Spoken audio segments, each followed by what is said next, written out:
Israel also attacked Iran's peaceful safeguard nuclear site and facilities. On 13 June, it struck the uranium conversion facility and the fuel plate fabrication plant. On 18 June, it targeted centrifuge production sites in Tehran and Karaj, both under IAEA monitoring.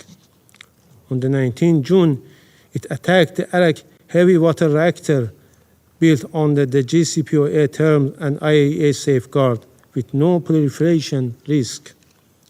These attacks violate the UN Charter, international law, the IAEA Statute, and Security Council Resolution 2231 and 487. Israeli strikes are an assault on the global non-proliferation regime. Security Council Resolution 487, which was adopted unanimously, clearly states that any military attack on the safeguard nuclear facilities is an attack on the entire IAEA safeguard system and the NPT itself. Iran's nuclear program is peaceful and under the world's most extensive IAEA inspections. Iran has long advocated for a nuclear weapon-free zone in the Middle East. Israel is the only possessor of undeclared nuclear weapon in the region. It refused to accede to the NPT and block regional disarmament efforts. The so-called preemptive attack, an existential threat claims used by this terrorist regime and its allies to justify aggression, have no basis in international law, and to conduct acts of aggression, kill innocent people, and violate the territorial integrity of states. These are false excuses for Israeli aggression. Iran has never initiated any war, while Israel, as an occupying and terrorist regime, has a long and dark history of illegal use of force, violation of all legal international norms, assassination, and nuclear secrecy that destabilize the entire region. The selective use of international law by certain members of this council expose dangerous double standards that endanger international peace and security and undermine the credibility of this body. Have you no shame? For years, your supreme leader, Ayatollah Khamenei, has publicly and repeatedly called for the destruction of Israel and the United States. In May 2024, he declared, and I quote, "The divine promise to eliminate the Zionist entity will be fulfilled." In May 2025, he said, and I quote, "The Zionist regime that is a lethal, dangerous, cancerous tumor should certainly be eradicated, and it will be." These statements are your regime's policies. It's enough. Enough with the performances. Enough with the theater. How can this council allow the representative of a regime that funds, arms, and orchestrates terror across the world to come here and play victim? It's like a wolf complaining when the shepherd fights back to protect his flock. So innocent. Mr. Iravani, please clarify to us. Do you support the destruction of Israel, a UN member state? Do you support the assassination of our elected leaders? If you do not, say so. We are all here, waiting.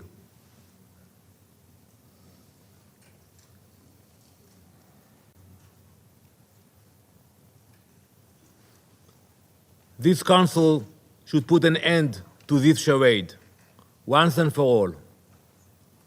Mr. Iravani, you are not a victim.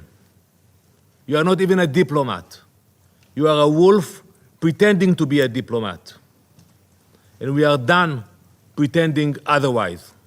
Madam President, on 13 June, Israel launched a large-scale, unprovoked military attack against the Islamic Republic of Iran. Civilian cities, including Tehran, Isfahan, Shiraz, Tabriz, and Kermanshah, were deliberately targeted. The strikes were planned and systematic. killing senior military officials, scientists, professors, students, doctors, artists, athletes, rescuers, and ordinary civilians, including women, children, and infants. Many died in their sleep. These children killed in their bed.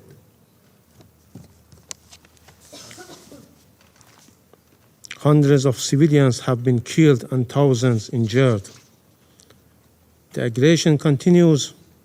On 16 June, Israel attacked Hakim Children's Hospital in Tehran, Farabi Rehabilitation Hospital in Kermanshah, and Iranian Red Crescent Society building and medical ambulances.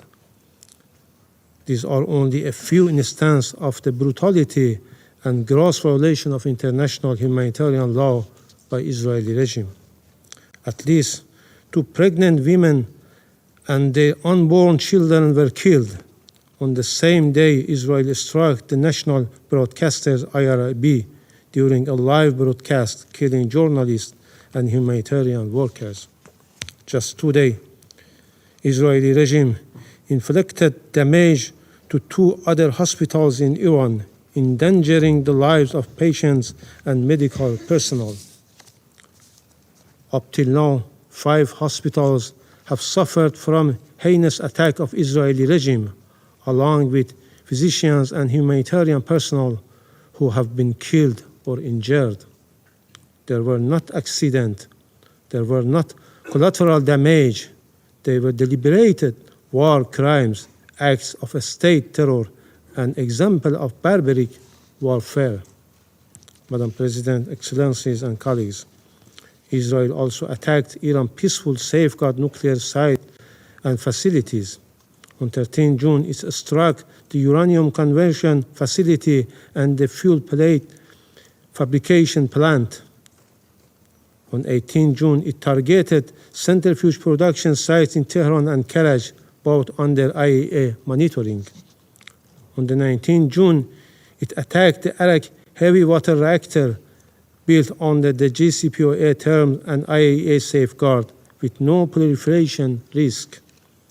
These attacks violate the UN Charter, international law, the IAEA Statute, and Security Council Resolution 2231 and 487. Israeli strikes are an assault on the global non-proliferation regime. Security Council Resolution 487, which was adopted unanimously, clearly states that any military attack on the safeguard nuclear facilities is an attack on the entire IAEA safeguard system and the NPT itself. The Security Council must implement its resolution. If the Council fails to act now, it will send a message that international law and resolution apply selectively. If the non-proliferation regime collapses, this Council will share responsibility with the Israeli regime. Madam President, despite Iran's repeated warning about the threats of our peaceful nuclear sites and facilities, the IAEA Director General has failed to act. His silence undermines the agency authority, neutrality, and credibility. The IAEA cannot remain silent while safeguard facilities are attacked. This inaction must end.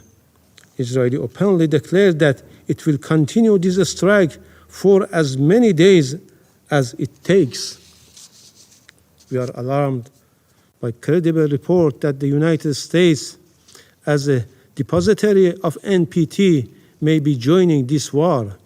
Any such support violates the NPT and undermines global security.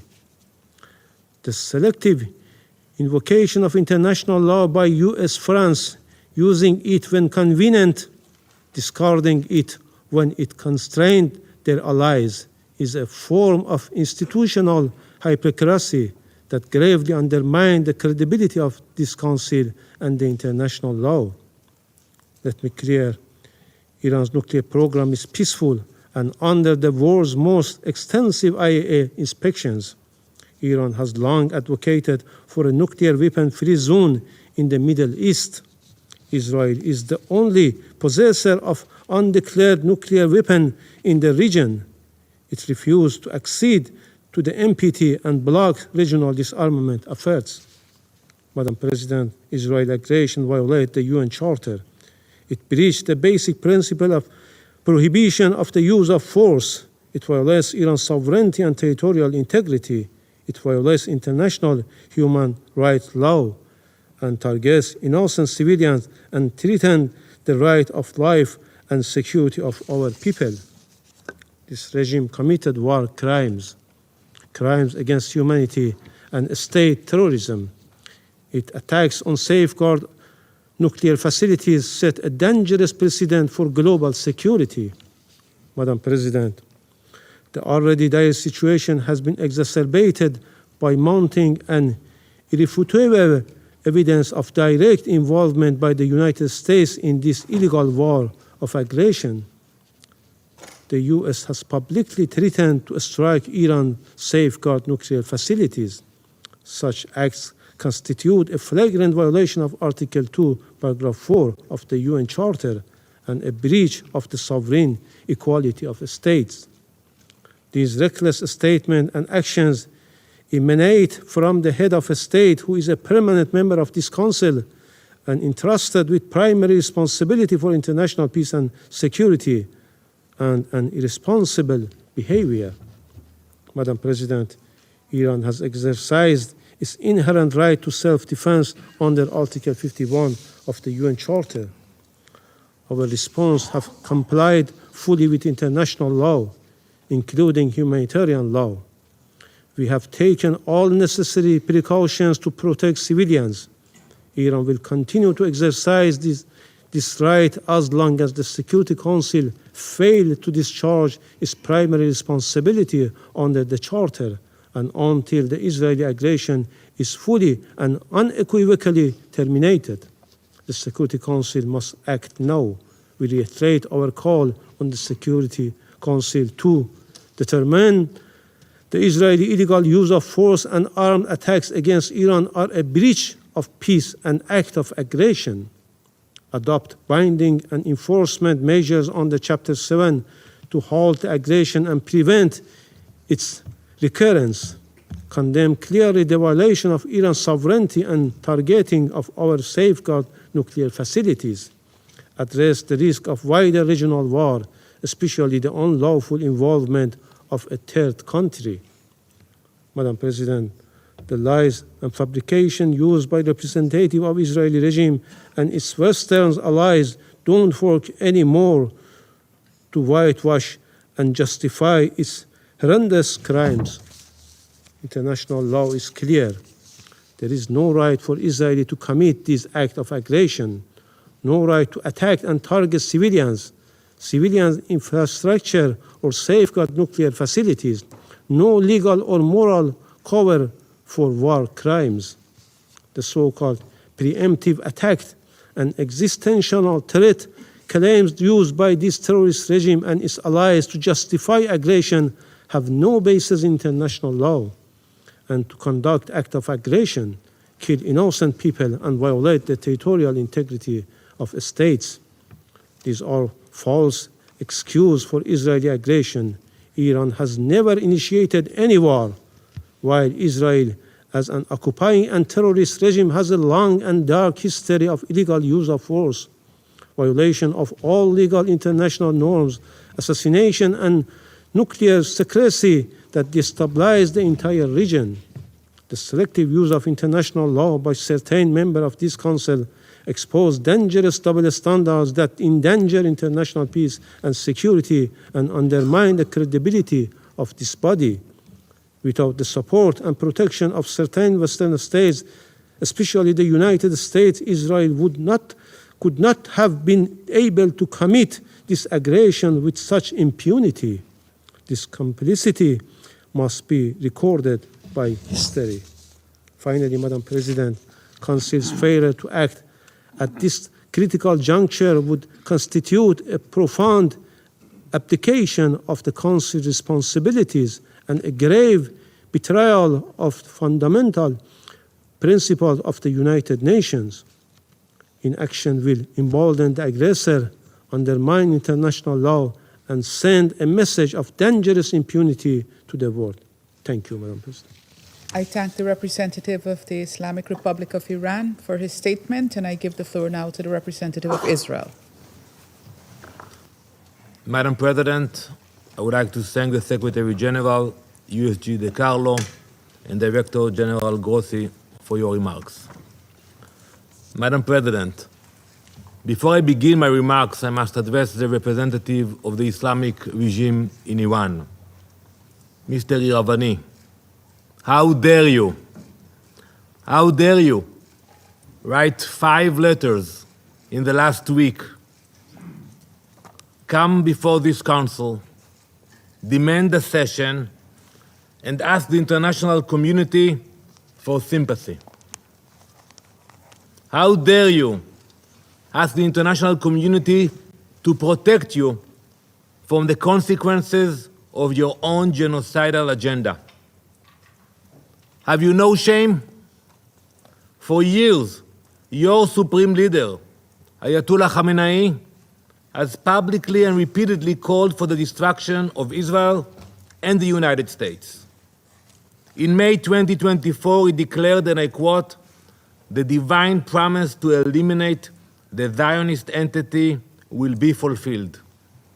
In May 2025, he said, and I quote, "The Zionist regime that is a lethal, dangerous, cancerous tumor should certainly be eradicated, and it will be." These statements are your regime's policies. Your government has attempted the assassination of Prime Minister Netanyahu. It attempted the assassination of President Trump. Your operatives have plotted to attack Jewish communities and kill Israeli civilians across the world. Now, with innocent blood still dripping from your hands, you come here asking for sympathy. You demand protection from this council while plotting the extermination of my people. It's enough. Enough with the performances. Enough with the theater. How can this council allow the representative of a regime that funds, arms, and orchestrates terror across the world to come here and play victim? It's like a wolf complaining when the shepherd fights back to protect his flock. So innocent. Mr. Iravani, please clarify to us. Do you support the destruction of Israel, a UN member state? Do you support the assassination of our elected leaders? If you do not, say so. We are all here, waiting.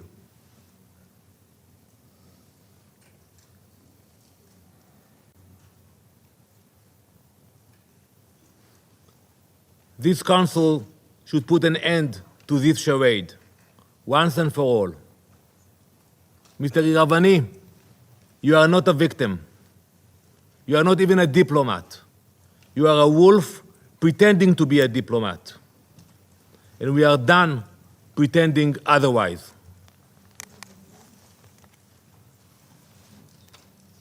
Madam President, on Wednesday night, Iran launched a ballistic missile directly at a hospital. And by the way, I listened to your word. You mentioned that we attacked hospitals. I ask you to provide a list of the hospitals that Israel attacked in Iran. We know what we are doing. If we attacked hospitals, show us the locations, show us the names and the list. Iran launched a ballistic missile directly at a hospital, Soroka Medical Center in Beersheba, the largest hospital in southern Israel. It was struck by a precision-guided missile fired by the Islamic Republic of Iran. This hospital serves over 1 million people, Jews, Muslims, Christians, Druze, Bedouin. It is a vital provider of emergency and trauma care. Iran hit it in purpose. There was no military bases around, no mistakes, leaving those million people with severely reduced access to medical service. This was not a misfire. This was not a mistake. Iran has proven its ability to strike strategic targets with accuracy. This was a deliberate act. It is a blatant violation of international law, a war crime, and a calculated attempt to murder the most vulnerable. Let this council understand what that missile really signified. That no one is safe. That if Iran will target a hospital with a ballistic missile, it will target anyone, anywhere, with anything they have. Today it was Beersheba. Tomorrow it could be Brussels. Soon it could be Boston. Iran is rapidly expanding its ballistic missile arsenal. Today its longest range missiles can travel over 2,000 kilometers. That already puts Eastern Europe in range. But Iran is not stopping there. Iran is developing missiles with a range of over 4,000 kilometers. That would place every European capital, London, Paris, Berlin, Rome, within striking distance. And when that milestone reaches, what comes next? New York, Washington, the US entire East Coast. Before Israel took action, that reality was approaching faster than you could imagine. Council members, do you believe that such a regime will hesitate to threaten entire populations with nuclear armed missiles? Can you guarantee? Especially a regime which chants death to America, death to England, death to Israel, and so many others. Because that is where the world was heading. Israel is stopping it. Iran has already enriched uranium to near weapons-grade levels. It cannot be denied. We saw the reports. It has built deep underground facilities designed to survive bunker-busting bombs. It has advanced missile delivery systems. And it has lied to the IAEA and the world at every step. There must finally be an acknowledgement that there is no greater threat to international peace and security than a nuclear Iran. The Soroka strike of our hospital should end any illusion that this threat is theoretical. Iran is not just building the capability, it is using it. We will never allow those capabilities to go nuclear. While the Ayatollah shout death to America and death to Israel, many on this council dismiss those threats. While Iranian missiles fly, the UN urges restraint and de-escalation while ignoring Iran's nuclear ambitions altogether. That weakness, that detachment from reality, that hypocrisy is what allowed Iran to get as far in its nuclear program as it did. It is what allowed Iran to sow chaos across the world. And let's analyze it for a minute. The Iranian regime has exported thousands of drones which have killed many civilians. It has harmed Hezbollah in Lebanon, Hamas in Gaza, the Houthis in Yemen, Shiite militias in Iraq, extremist groups in Syria and Africa, and criminal networks in Latin America and Europe. It's a war machine, stretched all around the world. Its reach is not limited by borders, its hatred is not limited by reason, and its ambition is not limited by geography. We have already seen the consequences. Terror attacks in Argentina, Iranian agents uncovered in European capitals, proxy missile strikes on Gulf states. This is Iran's vision for the world, and it's happening in real time. Right now, Israel is the focus point for that murderous vision. Just yesterday, Iran launched another ballistic missile, this time carrying cluster munitions at a densely populated civilian area in central Israel. Cluster munitions are designed to spread multiple explosions over a wide area. It deliberately fired these munitions at civilians. Iran's intentions could not be clearer. Bloody murder. 29 civilians have been killed and almost 900 wounded by Iranian missiles. The only reason the number isn't higher is because of Israel's advanced defensive capabilities. So yes, Israel acted because we understand the cost of waiting. We will not wait for another threat, whether that is rockets, missiles, terrorists, or an atomic bomb. Israel acted as a last resort. This was the final window of opportunity to prevent Iran from acquiring nuclear weapons, and it came only after diplomacy had been exhausted. Israel cannot and will not accept this situation. Operation Rising Lion was launched to neutralize an imminent and existential threat, and we are doing so in full compliance with international law. Israel is strictly following the law of armed conflict, including the rules of distinction, proportionality, and precautions in attacks. That's why I'm waiting for the report about the hospitals. Our strikes are aimed at military objectives based on reliable intelligence. Every measure is taken to minimize harm to civilians. Iran launches indiscriminate barbaric missile attacks. They deliberately target population centers. This is the difference between a democracy acting in defense of its people and a brutal regime targeting civilians. Colleagues, it is Israeli civilians running for shelter now, every day. But something many of you also seem not to understand is that when Israel acts, we are not only defending our people, we are defending yours. As German Chancellor Merz said, and I quote, Israel is doing the world's dirty work.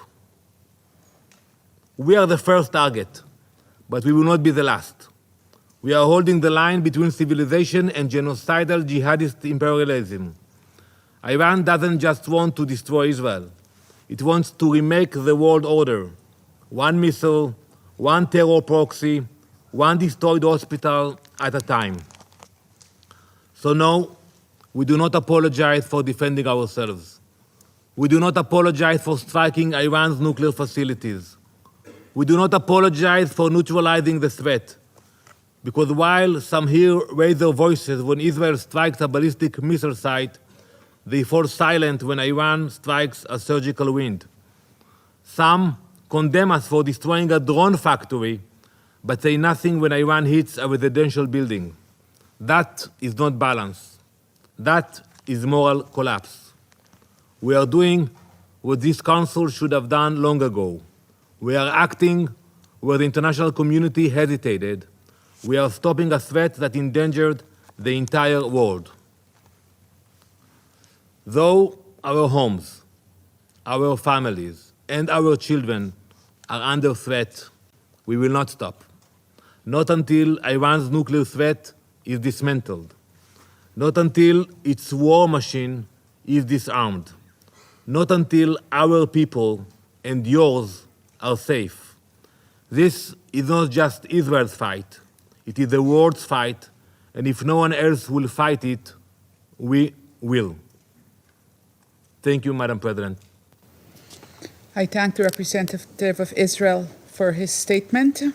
I wish to take this opportunity to remind all speakers that this is a formal meeting of the Council, and as such, the need to ensure the proper decorum and proper language. We should always aim to refrain from personal attacks.